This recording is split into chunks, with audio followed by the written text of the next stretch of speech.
Hi everyone, this is Özgür and this is my second presentation. Today I will be talking about Gulf youth and the city. We will be looking at different aspects of this issue. Welcome to my presentation. Because I will be doing, both the recording and reading, I may not be able to have eye contact with you. I hope you understand that. And my presentation starts with a picture of the eastern coast of the Gulf at night, and you can see the major cities from Kuwait to Manama to Doha, Abu Dhabi, Dubai, Al Ain, Muscat, etc. Okay, let's start with a little overview of my presentation. I'm going to look at the definition of youth. We're going to look at urban and rural populations. And we will look at why cities are important, how oil and urbanization and youth are connected with each other, the development plans that the Gulf governments are following and how that affects youth, fast urban transformation, and the issue of sustainability, of course. And I'm going to look at some youth issues and urban, in terms of urban transportation, transformation. And I'm going to finish with some opportunities and challenges that the Gulf youth are facing these days. So here we go. According to the United Nations General Assembly's 1995 World Program of Action for Youth, youth is basically the period between ages 15 and 24. Now this is a globally circulating category used by UN and other agencies, NGOs, etc. Going by this definition, the youth in the MENA and the Gulf region comprise the largest section of total population. Both these regions have a huge young population. The urban population is on the rise, both globally and in terms of GCC. Currently, around 55% of world's total population lives in urban areas. According to UN projections, that proportion will reach close to 66% by 2050, and this figure can be found on the United Nations website. While the elderly urban population is increasing in the developed countries, such as the European countries or Japan or South Korea or America, it is the young population that is growing in developing countries. Developing countries meaning, most likely that the GCC countries are also included in the developing countries. The MENA region in general and the Gulf in particular are great examples of this phenomenon where the urban areas have huge number of youth populations. When you look at the global picture actually of the urban and rural areas, the green line, you can see that the population is increasing. It was around 3 billion in 1960, and in 2050, that's projected to rise up to more than 9 billion. And the rural population is dropping. It was, around 50% in 2010, and that's projected to drop around 30 or 40%. And it's projected to go all the way up to 69% the urban population in 2050. When we look at the Arab region, the urbanization trend, you can see that the red line is the GCC. And in here, in 1990, the urban population seems to have peaked, and it's going to stay almost stable over the years. And in 2050, it'll be more than 80% of urban population, and it's the highest in the whole Arab region when you compare it with the Maghreb and the Mashriq and the Levant and other Arab countries. And when you look at the numbers, again, in line 3, you will see GCC with 52% and in 1970, and that's going to go all the way up to 82.2% in 2050. Gulf Arab cities and urbanization, what can we say? Modern urbanization started in 1960s in the Gulf. This is, mostly after the discovery of oil and when large amounts of money started filling the coffers of states in the Gulf. Because Gulf states were generally and are generally small, political modernization, social development, and the economic boom of the oil era are generally about the capital cities. When we talk about Qatar, we talk about Doha. When we talk about UAE, we usually talk about Dubai and Abu Dhabi, etc. The history of modernity in the region is closely identified with its urban development. Urbanization is basically the history of modernity in the Gulf. The growth of cities reflects the rapid evolution of oil economies and the definition of increasingly centralized political systems. The more urban and modern the places became, the more centralized politically they became as well. And we ended up with a youth bulge in the MENA region and the GCC region, and there are different arguments about whether it's a curse or a blessing. The MENA region in general and the GCC in particular is, I would say, suffering from this youth bulge, but it has its advantages and shortcomings. According to Huntington, a youth percentage in the total population of the country over 20% will lead to competition for scarce resources, and violence and crime will follow. And according to Gunnar Heinzon, a social scientist and genocide researcher at the University of Bremen in Germany, he says when 19 to 29-year-olds make up more than 30% of the population, violence tends to happen regardless of economic conditions. Whether it's a developed country with good economic situation, if the population is high, in between 15 to 29-year-olds, that's going to have issues later. And you can see in this figure that the aging population is increasing in the Gulf, while it was around, I would say here, probably like less than 1% in 2005. When you look at 2050, that's going to be probably around 10 to 15% the people over 60 years old, and that's going to put extra burden on the shoulders of the young people. Many demographers and economists tend to look at the youth bulge from a more optimistic point of view. They argue that the fertility transition allows countries to have larger share of people working age.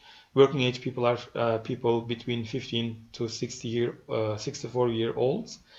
And this, according to these people, offer a window of opportunity where the dependency rates can decline. Now, what do we mean by this? If you look at here in this figure, you will see that in 1950s, 60s, 70s, 80s, and even in 1990, the Gulf region had a huge window of opportunity where the young people, the people who can work, would work, and they could support the economy, when the people who depended on these working people was very limited and was very minimal.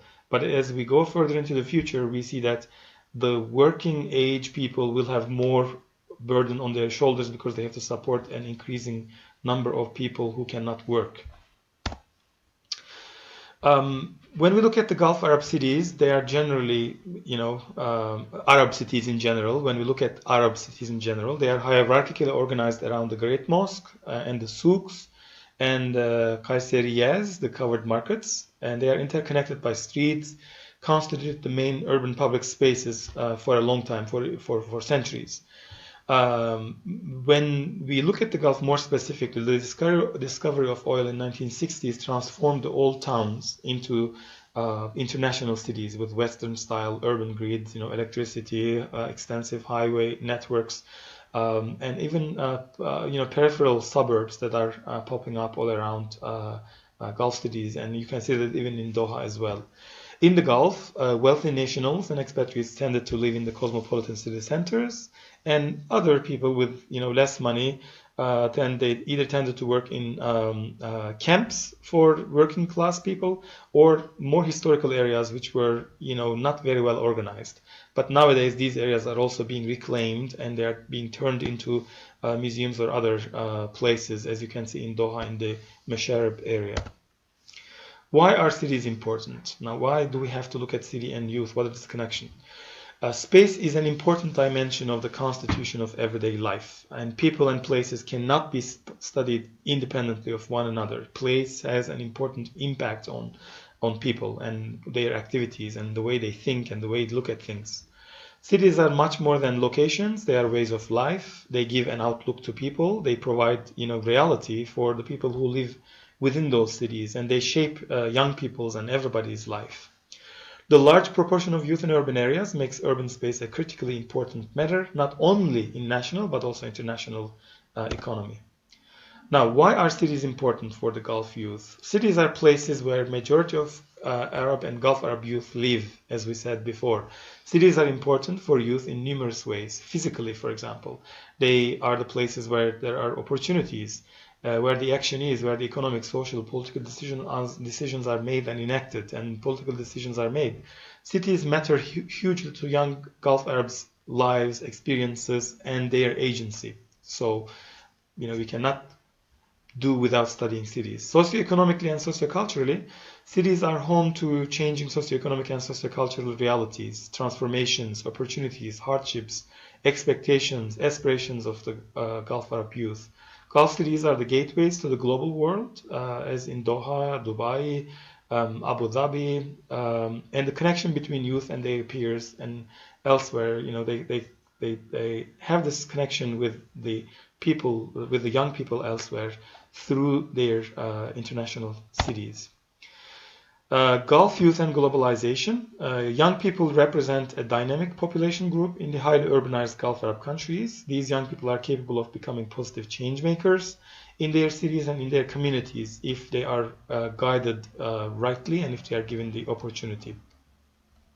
The discourse around globalization seems to privilege the Western youth as a source of economic, social, cultural development and innovation, while it relegates the other people, especially the MENA region, the Arab region, as passive consumers of the Western culture. Although this view is exaggerated and reduces non-Western youth to unproductive mass, I have to say that it's a valid argument, especially in the Gulf. Although the Gulf youth enjoys the benefits of globalization and economic opportunities, their contributions to the global youth achievements are very limited and minimal due to lots of geographical, social, cultural, and political reasons. And the blame is not only on the shoulders of the youth, of course, it goes on many other factors. Now, when we look at the city and youth, we usually see that the economic perspective dominates. Like we look at cities only from the economic perspective. So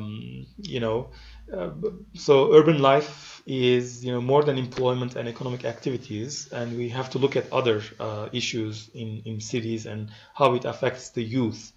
So there are some questions that comes to my mind, like what social and structural supports are critical to achieving optimal physical, mental, personal, and professional development of youth in urban areas. These are not economic issues per se, so we have to look at other dimensions as well. What innovative interventions can be deployed to achieve maximum positive results for youth? What can be done? How can the built environment of cities, from public parks to housing to transportation networks, be designed to support a vibrant, active, and safe place for urban youth? So these are other issues that we need to look at. It's not only economic and employment and increasing cost of living. Now, oil, urbanization, and the youth. Oil has been the most important game changer in the Gulf, as we all know. It propelled the establishment of modern cities. It provided money for the head-spinning economic development and sociocultural transformation. With recent decline in hydrocarbon revenues, especially in Saudi Arabia, Bahrain, and Oman, the expanding youth bulge began to pose serious issues to the stability and the survival of these regimes. Thanks to hydrocarbon revenues handed to citizens, directly or indirectly, the youth in most Gulf Arab countries enjoy benefits of urban life, such as better educational opportunities, job prospects, etc. However, increasing population and depletion of hydrocarbon resources are leaving these cities and the urban population, especially the youth, vulnerable to economic and social shocks. Now, the development plans that the Gulf governments are following is not doing really well in terms of the young people. The less the youth has access to oil money, the more they're gonna see problems with the development models that are being followed. Employment, underemployment, lack of proper jobs, lack of housing, increasing cost of living. These are important issues that appear. And current development plans promote big corporations, both national and international, and relegate the Gulf youth to a position of passive recipients of government services. And they are not really listened well in terms of what they want and what are their aspirations. Now, this is the part one of my presentation. because I can record only 15 minutes, and now I will finish here and the part 2 will follow. Thank you.